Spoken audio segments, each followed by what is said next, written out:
Alors nous continuons aujourd'hui sur le commandement de rendre visite aux malades qu'on a abordé hier. Aujourd'hui je vais vous raconter une histoire qui est racontée dans le Talmud et qui montre finalement l'importance de se préoccuper des personnes souffrantes. C'est une histoire avec un des plus grands maîtres du judaïsme, Rabbi Akiva. On raconte qu'un jour un de ses élèves, en fait un de ses disciples, est tombé malade et personne n'est venu lui rendre visite. Donc aucun des sages n'est venu lui rendre visite, à l'exception de son maître, Rabbi Akiva, qui est entré chez lui pour lui rendre visite. Et d'ailleurs, il l'a trouvé dans un état, surtout sa maison, dans un état lamentable. Il faut rappeler d'ailleurs que la mitzvah de Bikkur Cholim, à l'origine, ça a été institué justement pour aider la personne, pas seulement lui rendre visite, mais aussi lui apporter des soins, nettoyer sa maison, voir l'hygiène, etc. Parce qu'on n'était pas à l'époque comme aujourd'hui où les gens vivent bien chez eux, ou alors on est dans des hôpitaux, etc. Il y a une hygiène à laquelle on fait attention. À l'époque, malheureusement, il y avait beaucoup de gens dans le besoin.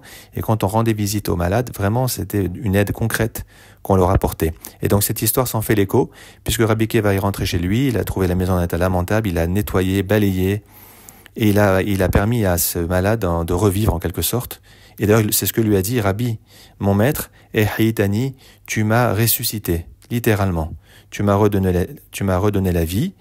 Alors c'est intéressant d'ailleurs, je profite pour vous dire aussi que quand vous rendez visite à un malade, vous lui redonnez la vie parce que vous le réintégrez dans le circuit de la vie duquel il est coupé pendant sa maladie. Les gens qui sont malades souvent sont seuls chez eux ou à l'hôpital. Ils se retrouvent complètement coupés du monde et de ce qui se fait de la vie sociale, etc. Et donc en leur rendant visite, vous leur parlez de ce qui se passe à l'extérieur. Vous leur permettez de retrouver le goût à la vie et de retrouver en fait la société.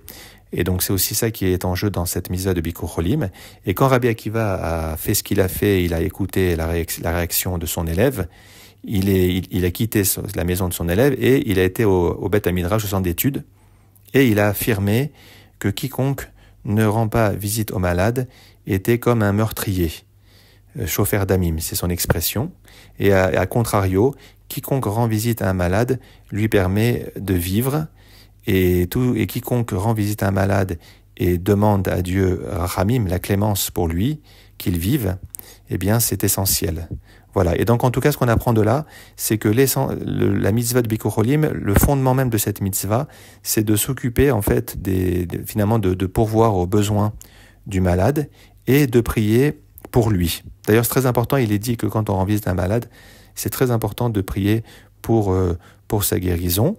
Et pour terminer, quand on prie pour la guérison d'un malade, c'est important aussi de l'inclure dans les autres malades juifs.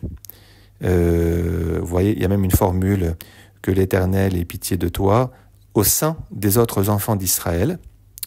Le Shabbat, on change la formule. Il faut ajouter quand on prie pour un malade, ce qu'on fait d'ailleurs à la synagogue à Neuilly quand on ouvre le Echal, on rajoute la formule Shabbat imilizrok varefua kerova lavo.